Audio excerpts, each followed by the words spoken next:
복된 기도 시간에 나를 위하여 주시고 저 비스가산 위에서 내 본향 보게 하소서.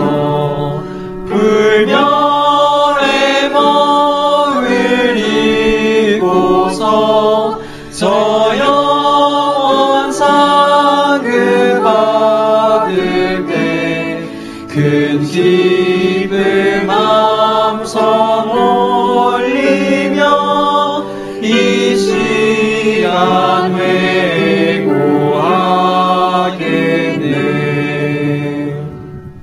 네, 안녕하세요. 네, 주님이 여러분을 사랑하셔서 이 자리에 오게 하시고 함께 하실 수 있도록 은혜 주심으로 인하여 감사를 드립니다. 우리 묵상하심으로 안식일 첫 시간 예배를 드리도록 하겠습니다. 약한 불을 돋우어라. 풍파 속에 빠지니 살 길 찾아 애를 쓰니 흑암에서 구하세. 해상 등에 불을 켜서 험한 바다 비추세. 물에 빠져 헤매느니 건전에서 구하세. 이 시간은 우리 노바 선교사님께서 기도 인도해 주시겠습니다.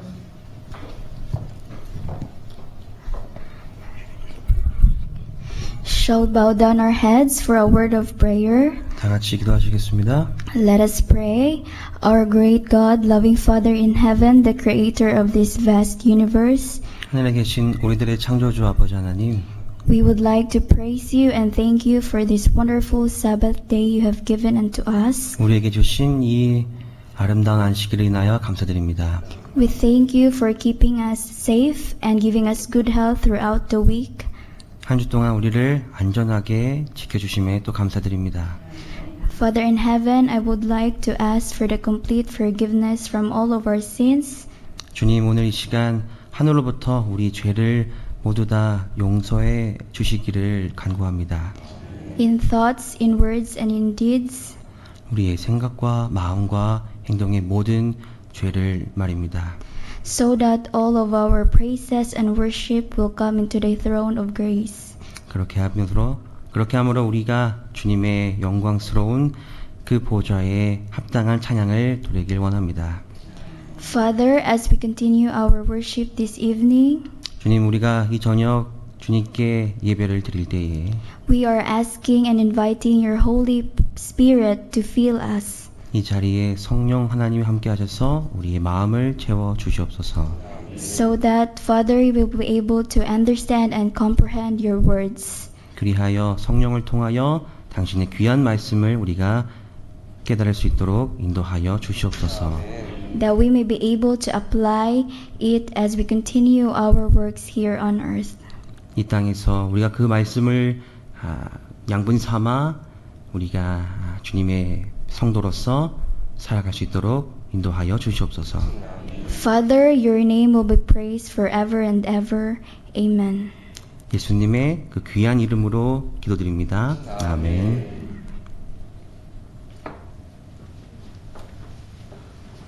네, 기도 감사합니다. 자리에 앉아주시고요. 이제 더위가 좀 꺾인 것 같죠? 네, 그 계절의 변화라는 게 어쩔 수 없어 사람의 생각을 능가하는 참 자연의 섭리가 귀중한 것입니다. 그죠? 이제 말복이 내일인데 내일 지내고 한 더워봤자 한 보름밖에 더 덥겠어요.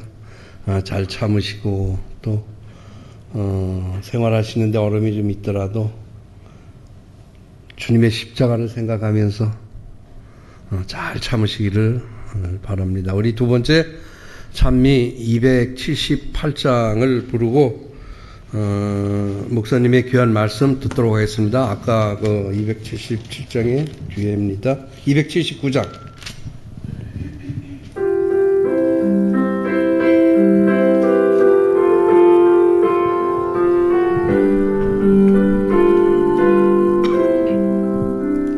세상 모든 죄악에 빠져 죽을 수밖에 없는 이 죄인 주님 나를 사랑하시어 새 삶을 얻게 하셨네. 주님 그 사랑 너무 커 나 다른 이에게 작은 사랑 나누었으나 주님 내게 더 큰 사랑 베풀어 주셨네. 주의 사랑을 나누는 우리는 한 형제 주의 사랑을 전하는 우리는 한 형제 세상 모든 사람들에게 사랑을 나누게 하소서. 감사합니다. 말씀 듣도록 하겠습니다.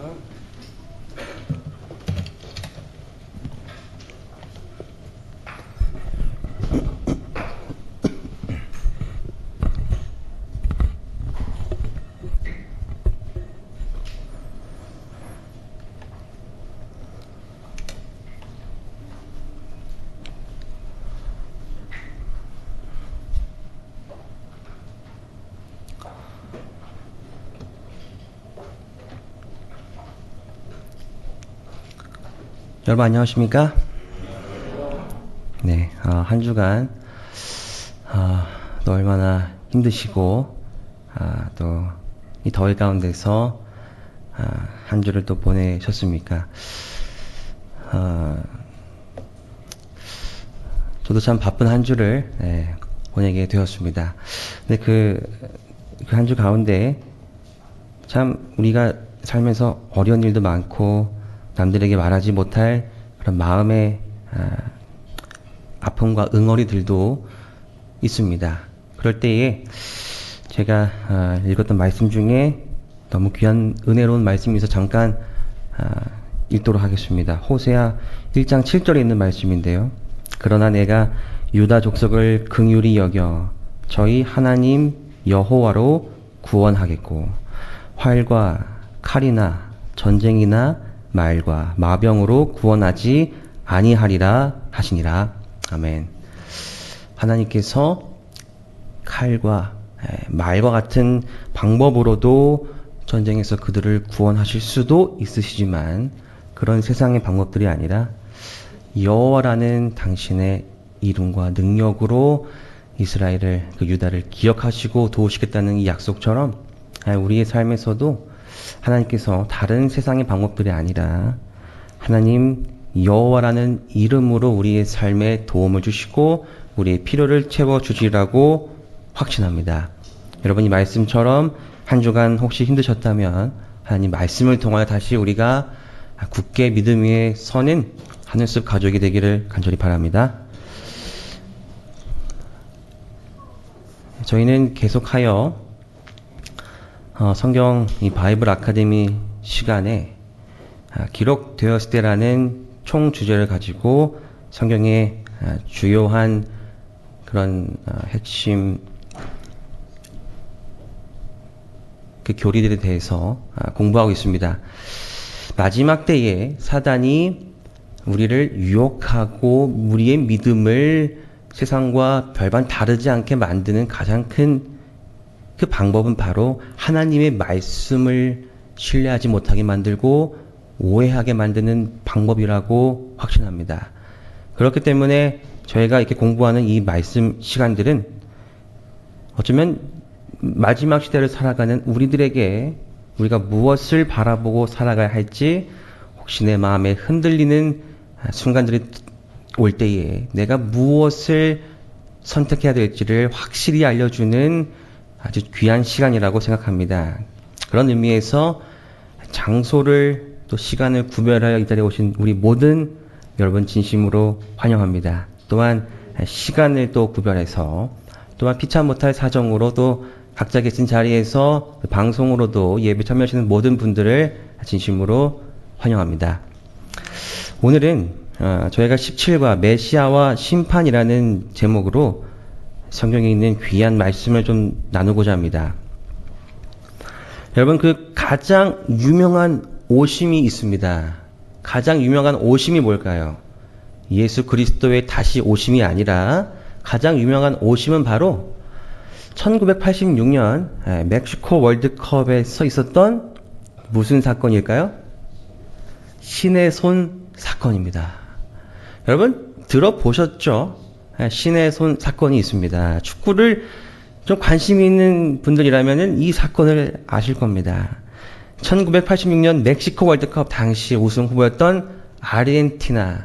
그 이유는 단 한 명의 선수 때문이었습니다. 그 유명한 누구입니까? 마라도나. 이 마라도나 한 명으로 아르헨티나가 이 월드컵 우승 후보였습니다. 근데 이제 승승장구하다가 8강에서 잉글랜드를 만났습니다. 이제 잉글랜드와 전반전 0대0으로 이제 비겼어요.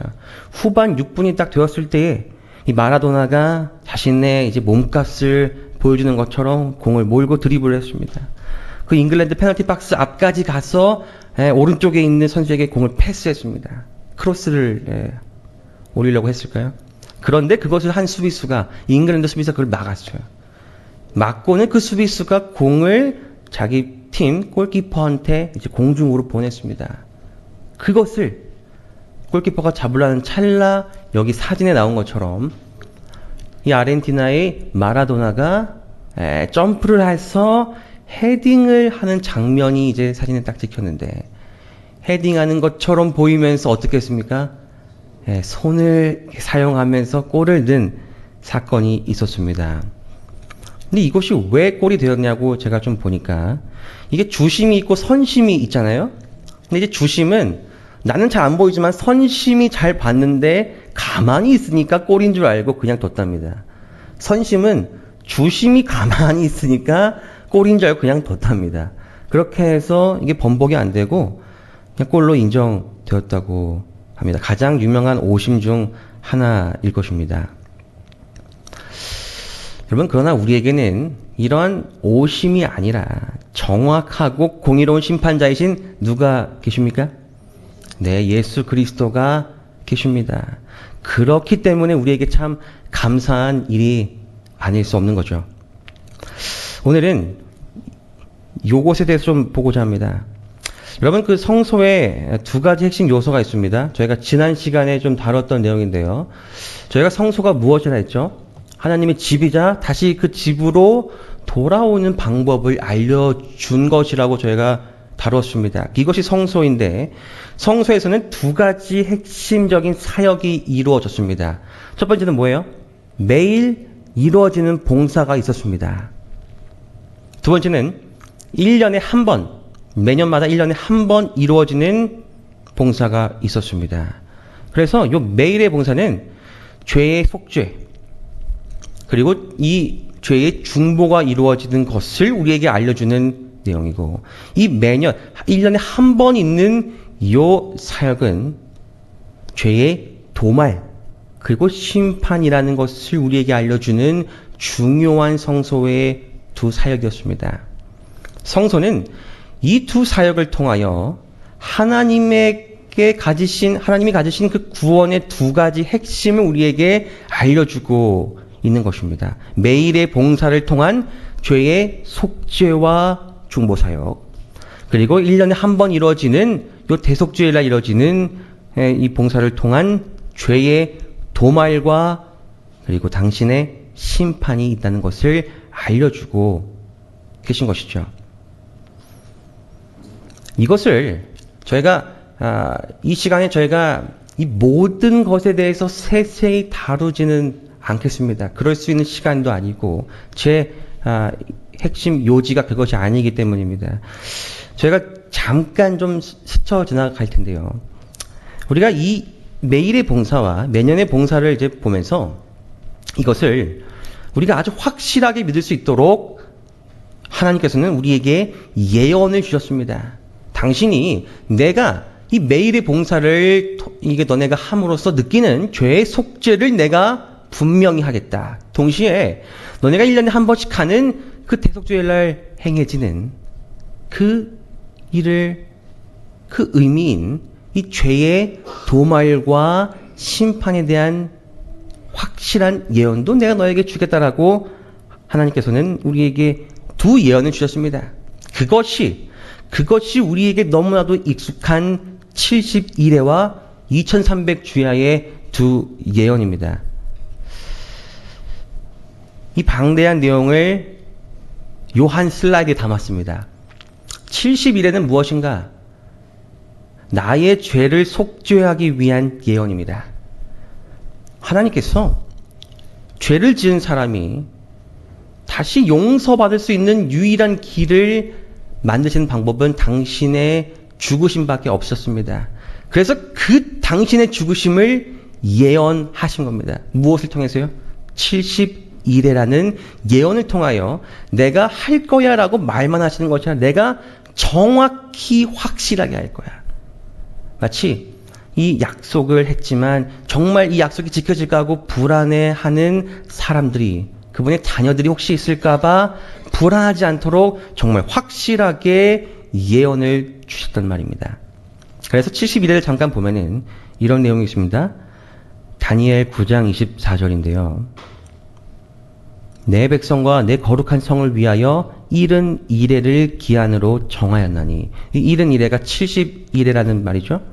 허물이 그치며 죄가 끝나며 죄악이 용서되며 영원한 의가 드러나며 환상과 예언이 응하며 또 지극히 거룩한 이가 기름 부음을 받으리라. 그러므로 너는 깨달아 알지니라. 예루살렘을 중건하려는 영이 날 때부터 기름 부음을 받은 자 곧 왕이 일어날 기까지 7일에와 62일에가 지날 것이요 62일 후에 기름 부음 받은 자가 끊어져 없어질 것이며. 여러분, 이것이 그냥 다니엘이 기록한 것이 아니라 하나님께서 다니엘에게 주신 예언인데, 이 예언을 해석하면은 바로 이 아래 있는 도표와 같습니다. BC 457년 예루살렘 중건령이 시작할 때로 계산하여서 7일에 저희가 이것을 하루를 그냥 하루라고 하지 않고, 다시 말해서 7일에, 1회가 일주일 있지 않습니까? 그래서 70 곱하기 7에서 491이라고 저희가 해석을 하지 않습니다. 이것을 해석할 때는 490년으로 저희가 해석을 합니다. 그것이 가장 합리적인 해석이기 때문에 그렇죠. 그래서 7일에, 다시 말하면 7 곱하기 7에 49년이 지난 다음에 중건이 마치고, 그리고 62일에 434년이 또 지난 다음에 AD 27년에 예수님께서 침례를 받으심으로 지극히 거룩한 이가 기름 부음 받으리라는 예언이 이루어진 것입니다. 그리고 AD 31년에 그 62일의 후에 예수 그리스도께서 십자가에서 돌아가심으로 기름 부음 받은 자가 끊어져 없어질 것이라는, 하나님께서 내가 너희의 죄를 구속하기 위하여 약속을 하겠다. 그냥 말만 하는 것이 아니라 확실하게 너희가 믿을 수 있도록 내가 예언을 하겠다 라고 주신 것이 바로 무엇입니까? 72회라는 것입니다. 왜 그러셨을까요? 그분이 나를 창조하신 아버지이시기 때문에, 내가 너를 창조했기 때문에 너의 잘못이 아니다. 내가 너를 창조했기 때문에 너의 잘못을 내가 책임지겠다라고 이 예언을 우리에게 주신 것이죠. 자, 이제 다음 걸로 넘어가겠습니다. 2300주야의 예언입니다. 그럼 2300주는 도대체 뭐에 관한 예언인가? 쉽게 말하면은 이것이에요. 나의 죄를, 아까는 속죄였는데 이번에는 뭐예요? 도말하기 위한 예언입니다. 나의 죄를 도말하기 위한 예언이에요. 이것이 2300주야의 간단한 표현입니다. 2300주야 예언은 아래 도표와 또 이렇게 정리되어 있는데요. 시작은 이렇습니다. 내 백성과 내 거룩한 성을 위하여 71회를 기한으로 정하였다. 여러분 2300주야는 다니엘 8장에 나오고요. 요 70일은 다니엘 9장에 나옵니다. 다니엘 9장은 다니엘 8장을 해석하는 열쇠로 저희가 알고 있죠. 그래서 2300주야의 기산점을 푸는 방법은 요 성경절을 봄으로 알 수 있어요. 이른 이래를 기한으로 정하였다. 근데 요 정하였다가 이렇게 잘라냈다는 의미로 우리가 알고 있죠. 그래서 처음을 기산으로 해서 이게 시작점은 똑같고 그 시작점부터 해서 이 70일에 490년은 유대를 위한 예언. 그리고 그 똑같은 시작점으로 해서 2300년은 요 하늘 지성소의 죄 도말을 위한 예언으로 하나님께서 우리에게 성경을 통하여 주신 것입니다. 2300주의 핵심은 성소의 정결입니다. 다니엘 8장 이렇게 나와 있죠.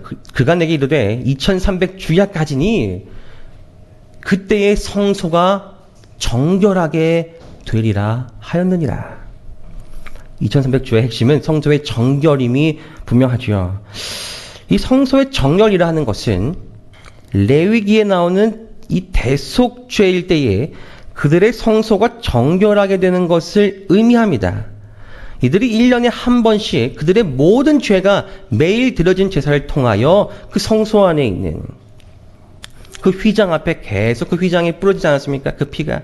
그리고 1년에 딱 한 번 그 대속죄의 날 그 피를 그 성소 안에 있는 그 쌓여진 그 죄를 다 없애는 도말하는 일이 대속죄의 날 1년에 딱 한 번 있었습니다.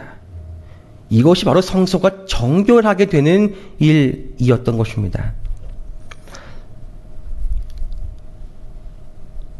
그런데 이 다니엘서에 나온 것처럼 2300주야도 저희가 이거에 대한 해석을 저희가 깊게 다루지는 않겠습니다만 2300주야가 지난 다음에 1844년에는 더 이상 지상에는 성소가 존재하지 않아요. 그렇기 때문에 여기 나온 이 성소가 정결하게 된다는 말은 지상 성소가 아니에요. 저희가 지난 시간에 배운 것처럼 하늘에 있는 하늘 성소라는 것을 우리가 이해할 수 있는 것이죠.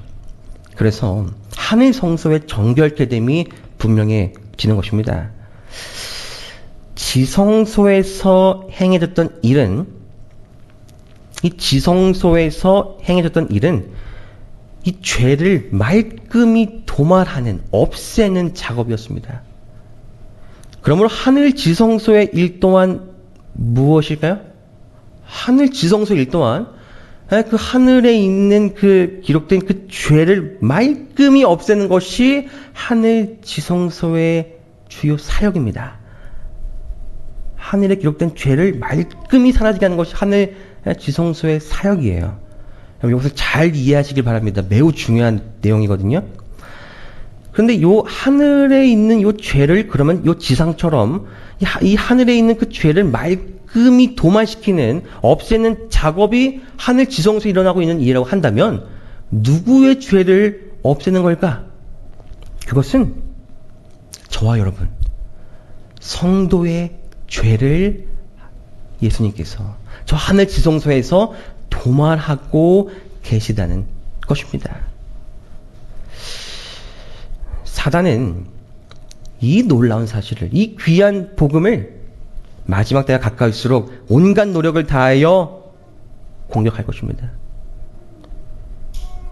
바로 우리가, 성도가 이 사실을, 죄의 속죄가 분명히 이루어졌고, 나를 향한 죄의 속죄가 분명히 이미 이루어졌고, 또 나의 죄가 저 하늘 기록책에 기록되어 있지만 성소가 도말하게 되는 과정을 통하여 나의 죄가 완전히 하늘에서도 사라진다는 그 믿음을 사단은 마지막 때가 가까울수록 계속 공격한다는 것입니다. 그렇습니다. 다니엘 7장과 8장을 잘 보시면요, 이 본문 내용이 이렇게 되어 있어요. 이 짐승은, 다니엘 7장입니다. 이 짐승은 전의 모든 짐승과 다르고 또 10뿔이 있더라. 내가 그 뿔을 유심히 보는 중에 다른 뭐가 나와요?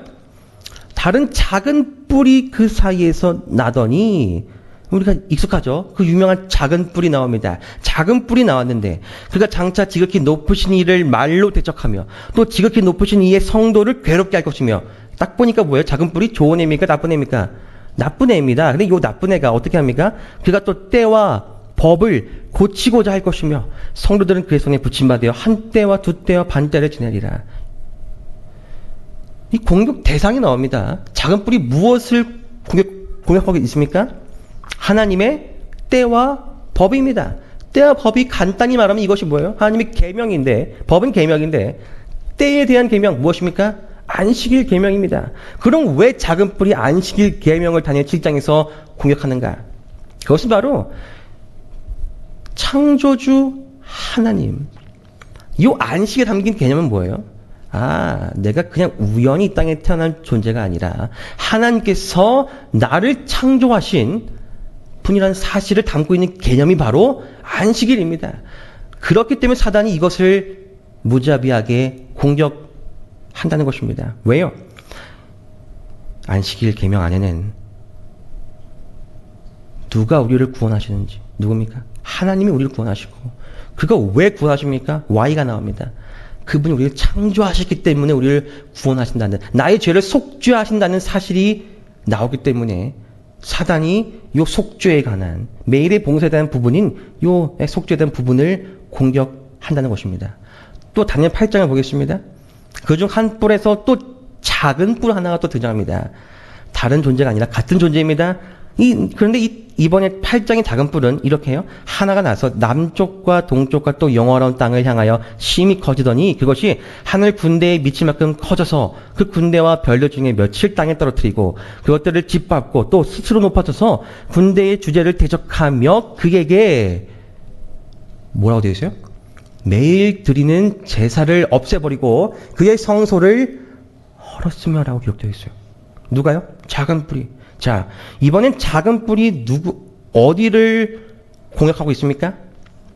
매일 드리는 제사, 그의 성소, 다시 말하면 성소 제도를 공격하고 있습니다. 이것이 다니엘 8장과 7장의 차이점이에요. 왜 그러면 이 작은 뿔이 성소를 공격하는가? 왜요? 이것이 중요하기 때문에 그렇지 않겠습니까? 성소가 중요하기 때문에 작은 뿔이 공격을 하겠죠. 그럼 왜 중요할까? 이 성소 제도에는 뭐가 담겨져 있어요? 그분이 아까 말한 것처럼 그분이 우리의 죄를 속죄할 뿐만 아니라 우리 죄를 정말 말끔히 도말시키신다는 그 귀한 복음이 성소에 담겨있기 때문에 그런 것입니다. 언제 하십니까? 1844년. 어디서 하십니까? 하늘 성소에서 하십니다. 무엇을 하십니까? 죄의 도말을 하십니다. 어떻게 하십니까? 지성소 봉사를 통하여 예수님께서 이 일을 하신다는 것입니다. 그래서 사단이 이 예언의 기록처럼 성경의 말씀처럼 마지막 때에 무엇과 무엇을 자꾸 공격한다는 거예요. 성소의 두 가지 국면, 매일의 봉사를 통한 속죄 사역과 또한 매년에 이루어졌던 봉사를 통한 죄의 도말에 관한 부분을 자꾸 우리의 마음에 의심하게 만들고 흔들리게 만들 것을 성경이 말하고 있다는 것입니다. 그러므로 여러분 우리는 더욱더 그럴수록 이 예언을 깊이 묵상하고 이 예언의 의미인 나의 죄를 속죄하시는 예수님, 나의 죄를 도말하시려는 예수님에 대한 묵상을 통해서 우리가 그분의 사랑과 은혜를 우리의 삶 속에서 경험하고 체험하게 되기를 간절히 바랍니다.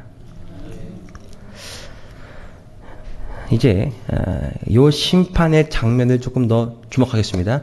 다니엘이 본 심판의 장면이 성경에 이렇게 나와 있어요. 내가 보니 왕좌가 놓이고 옛적부터 항상 계신 이가 좌정하셨는데 심판을 베푸는데 책들이 펴놓였더라.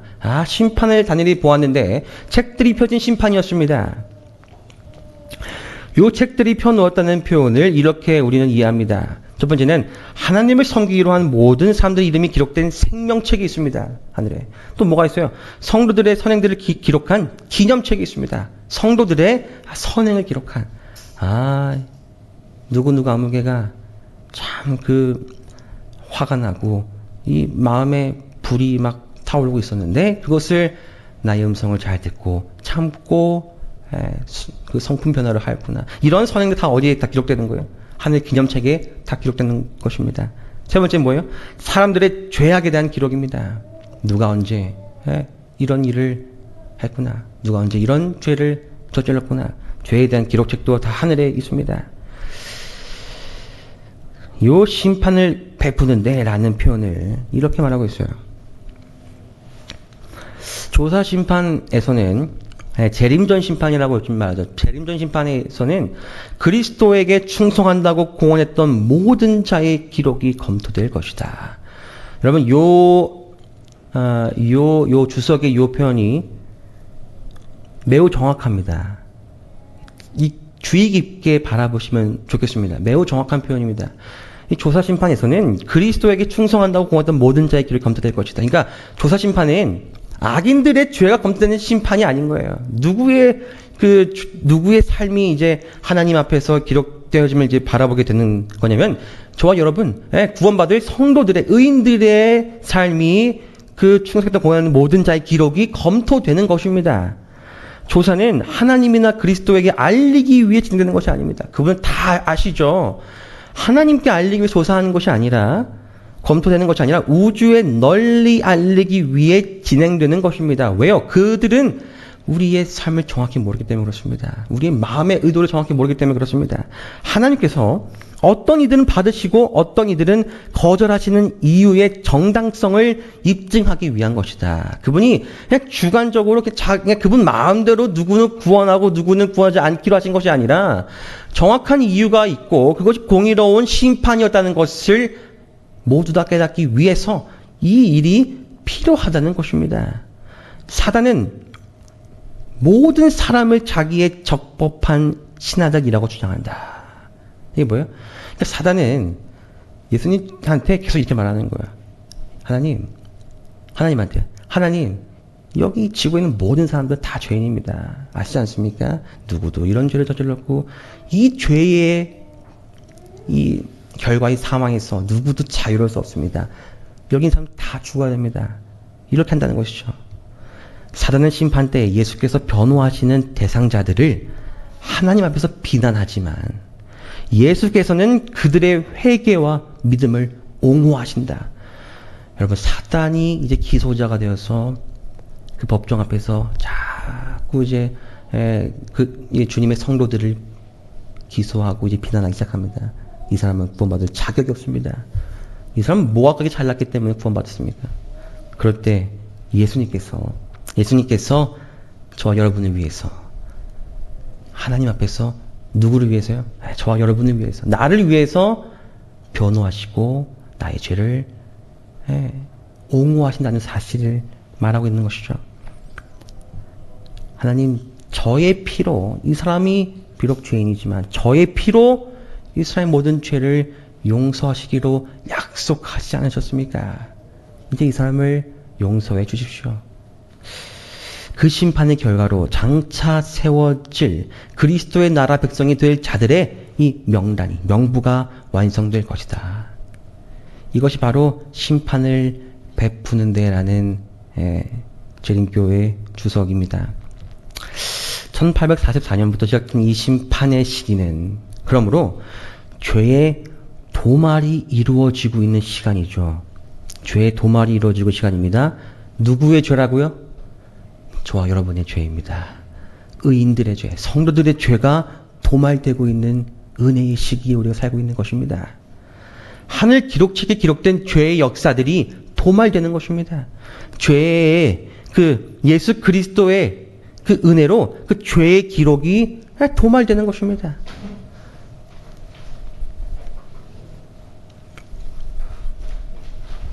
말씀드린 것처럼 사단은 우리 모두가 다 죽어야 한다고 말을 합니다. 그러나 예수님은 그 중에 그리스도의 보혈로 구원받을 사람이 있다고 주장하시고 하나님께 탄원하시죠. 그러므로 여러분, 재림 전에, 그렇기 때문에 재림 전에 구원받을 성도들의 그 죄의 도말 작업이 이루어져야 합니다. 그렇습니까? 재림 전에 이 죄의 도말 사역이 이루어져야 합니다. 재림 전에 이 심판이 끝나야 되는 것입니다. 그 작업이 바로 1844년 예수님께서 하늘 지성소로 들어가시어 죄의 도말 사역을 하시는 바로 지금 우리가 살고 있는 이 시대의 그 죄의 도말 사역이 이루어지고 있다는 것입니다. 성경은 이 심판이 분명히 있다고 우리에게 말하고 있어요. 누가 심판을 마주합니까? 얘는 우리가 다 반드시 그리스도의 심판대 앞에 나타나게 되어 각각 선악간에 그 몸으로 행한 것을 따라 받으려 함이라. 우리 모두가 다 그리스도의 심판대 앞에 서게 된다고 말하고 있습니다. 누구도 예외 없이, 한 명도 예외 없이 그 마지막 그리스도와 심판대 앞에 서게 된다는 것이죠. 그래서 모든 사람이 자신의 결정에 대한 답을 해야 할 것입니다. 그럼 언제 심판이 있을 것인가? 보라, 내가 속히 오리니, 속히 온다. 이것을 두 글자로 뭡니까? 재림입니다. 내가 속히 오리니, 내가 재림하리니, 내가 줄 상이, 요 상이라는 표현이 일에 대한, 행위에 대한 보수라고 나와 있어요. 내가 각자에게 줄 상이 내게 있어 각 사람에게 그가 행한 대로 갚아주리라. 재림 전에, 언제 이 심판이 있어야 돼요? 재림 전에 누가 상을 받을 것인지가 결정돼야 합니다. 그럼 저희가 연말에 저희가 TV를 틀면 뭐가 돼요? 연말 막 시상식이 있죠. 그 시상식 할 때 그때 막 투표합니까? 아니요. 그 TV쇼가 되기 전에 이미 집계가 끝났습니다.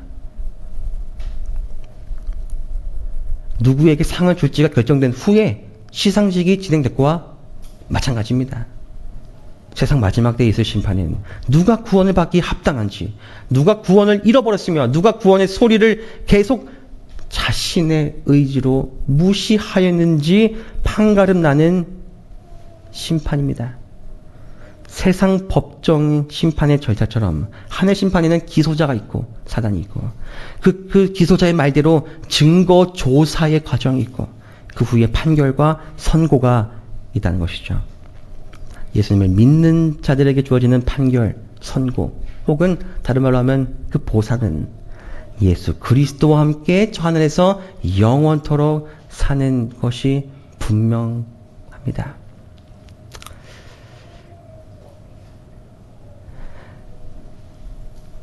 아까 본 것처럼 각자 행한 대로 갚아주리라.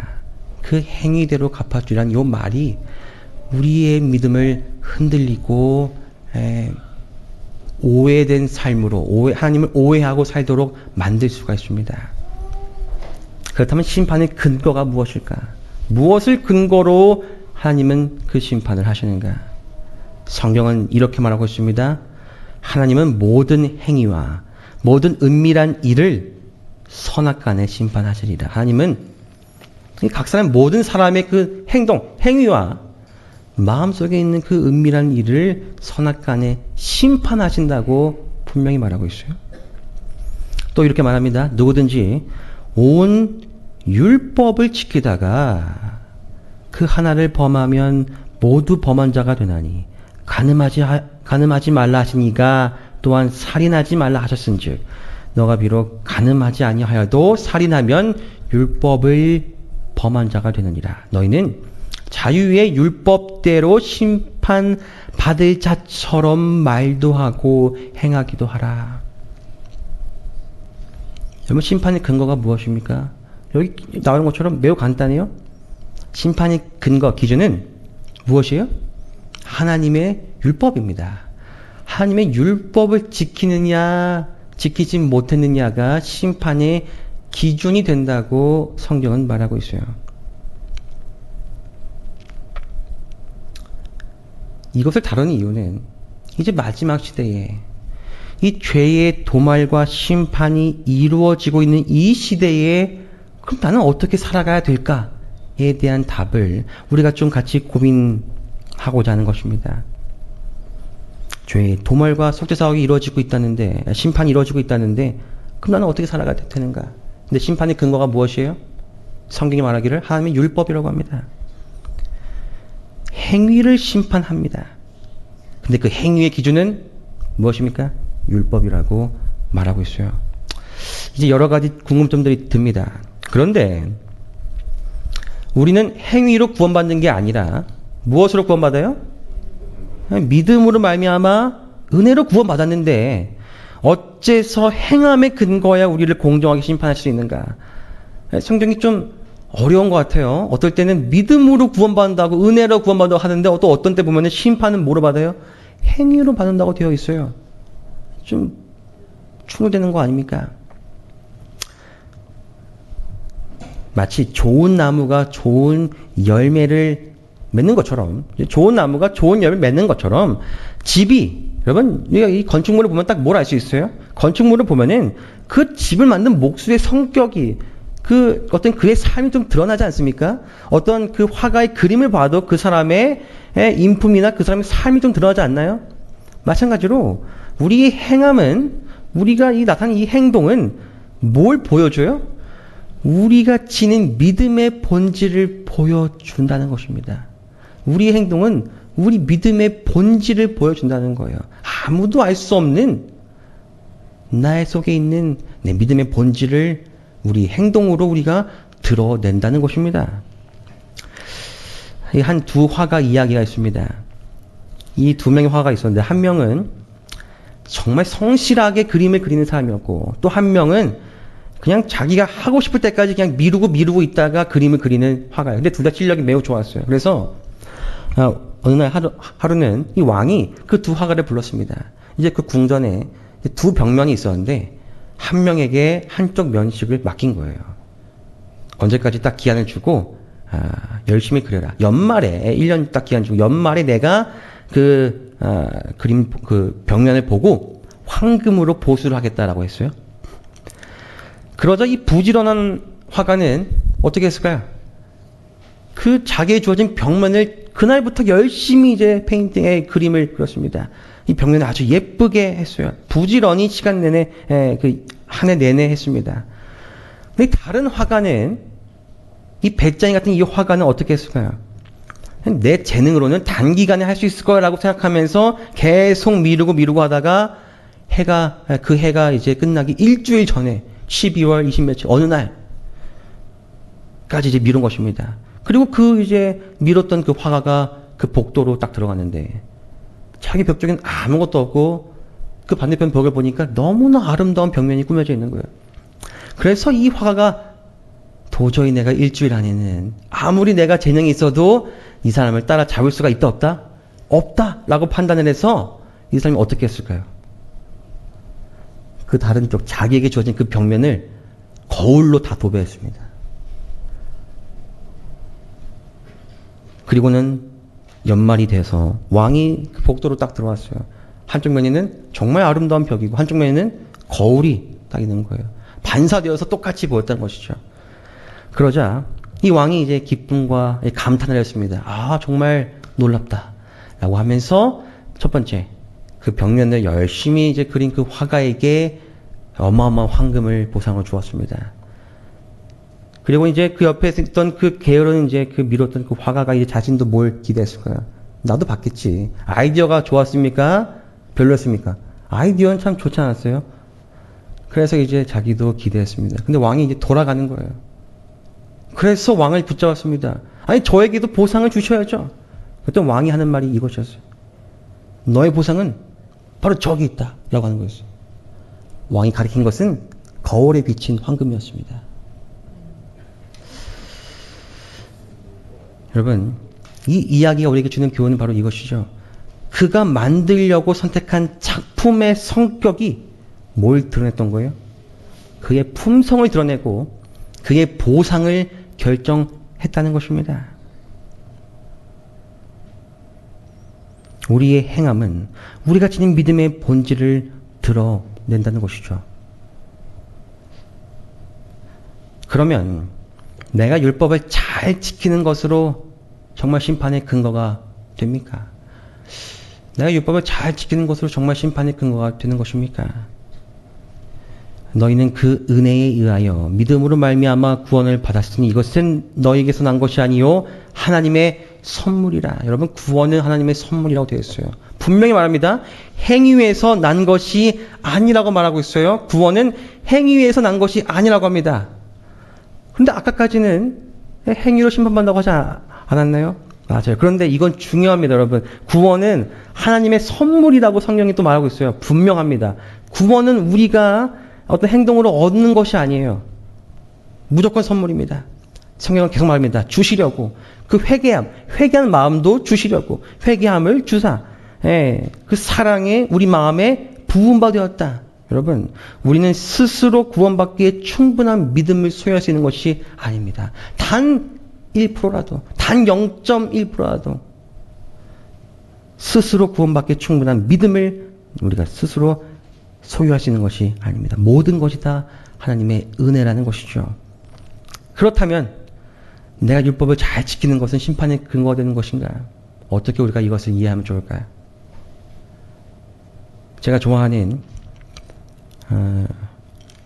이 로이게인 교수의 책에 보면은 아주 이것을 쉽게 설명한 것을 볼 수 있습니다. 만일 우리의 구원을 위해 필요한 모든 것이 선물이라면, 아까 읽은 말씀처럼 우리의 구원을 위해 필요한 것이, 그 모든 것이 그냥 선물이라면 하나님이 어떤 근거로 우리를 심판할 수 있는가?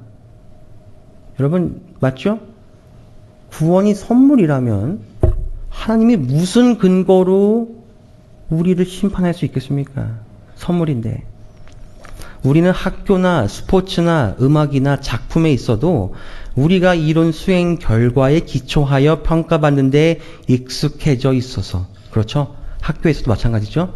우리가 한 것에 대해서 평가받는 데 우리는 익숙해져 있죠?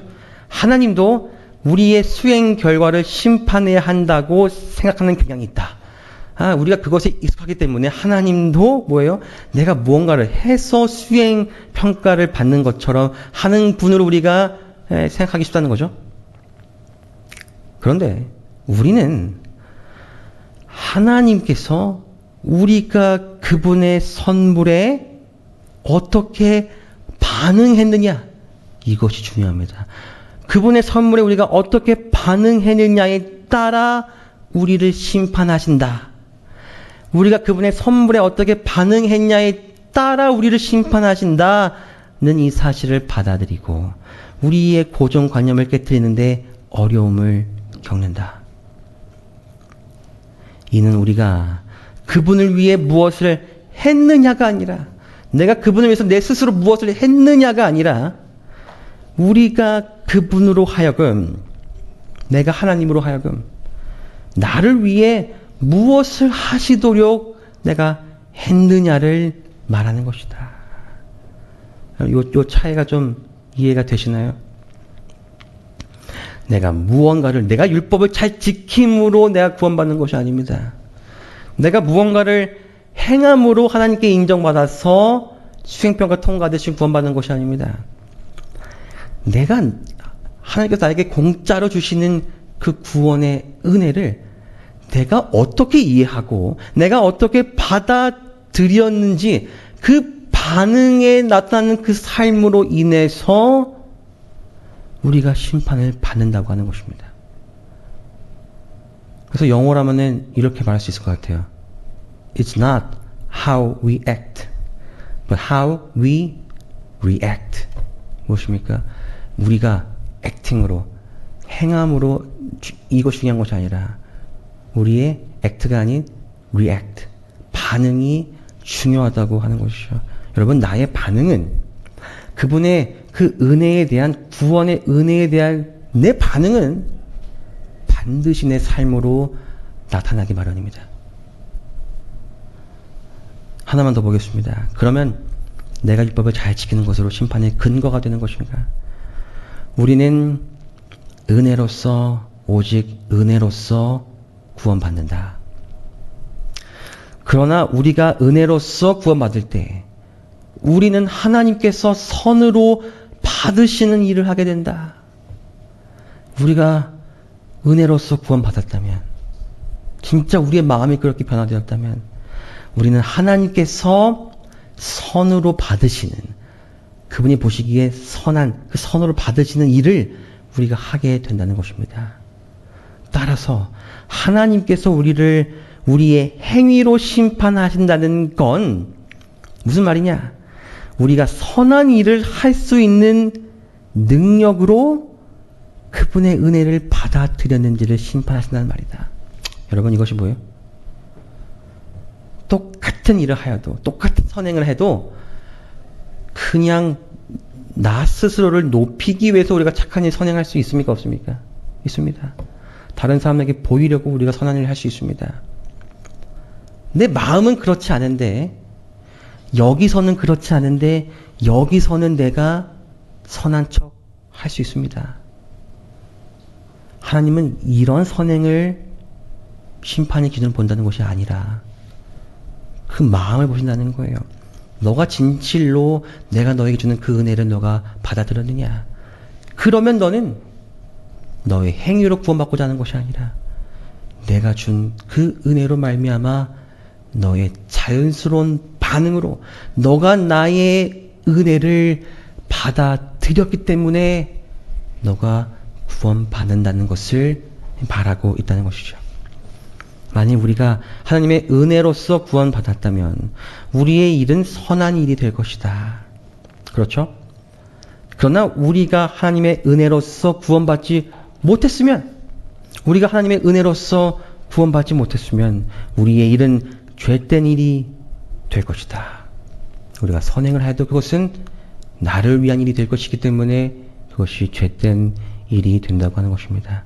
이것이 바로 하나님께서 우리를 우리의 행위로서 심판하신다는 뜻이다. 돌고 돌아서 그분은 우리의 행동을 보시면, 우리의 거친 행동을 보실까요? 우리의 내면인 마음을 보실까요? 우리의 마음을 보신다는 것입니다. 너의 그 마음에 내가 너에게 부어준 그 사랑의 은혜가 자리 잡고 있느냐? 그 사랑의 은혜 때문에 너희가 감사함으로 선행을 하고 있느냐?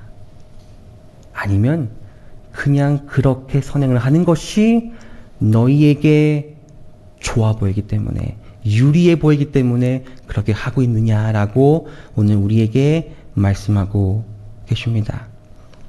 우리가 선행을 하여도 하나님의 은혜에 감사하여 나오는 그 반응의 선행이 아니라 다른 의도로 나오는 선행이라면 그것은 그분의 은혜를 받아들이지 않은 나에 대한 심판이 기다릴 것임을 기억하는 우리 모두가 되기를 간절히 바랍니다. 여러분, 그러므로 이 시간 이 마리아의, 이 예수님의 어머 이 마리아의 고백이 우리의 고백이 되기를 바랍니다. 성경은 이렇게 말해요. 마리아가 이르되 주의 여종이오니 말씀대로 내게 이루어지이다. 주님의 말씀대로 저에게 이루어집니다. 이게 무슨 말이에요? 저 주님의 뜻대로 살아가겠습니다. 어떠한 순간이 있든지, 어떠한 제가 처지에 있든지, 남들이 오해하고 제가 정말 억울한 상황에 처할지라도 전 주님의 말씀대로 살아가겠습니다. 이것이 바로 마리아가 보여준 고백입니다. 마리아가 그분이 원하시는 대로 자신에게 하도록 내맡긴 것처럼 우리 모두가 주의 뜻이 내게 이루어지기를 바랍니다라는 이 고백이 우리 모두가 똑같이 되풀이해서 우리의 삶도 그냥 우리가 누구에게 보이기 위하여 나의 체면 때문에 선한 일을 하는 것이 아니라 정말 이 그리스도의 그 은혜에 의하여 마음에서 우러나오는 선행을 하게 되기를 간절히 바랍니다. 여러분, 이 메시아와 심판, 오늘 우리가 이 매일에 이루어지는 죄의 속죄 사역과 대속죄일에 이루어졌던 그 죄의 도말 사역에 대해서 배웠습니다. 여러분, 그러므로 지금은 은혜의 기간이 분명합니다.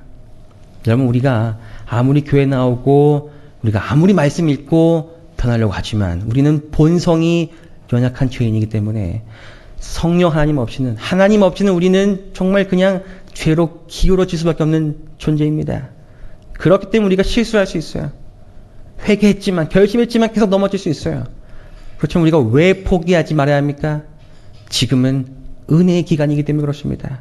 주님께서 여전히 나의 죄를 도만하시기 위하여 저 하늘에서 나를 기다리고 있으시기 때문에 그렇습니다.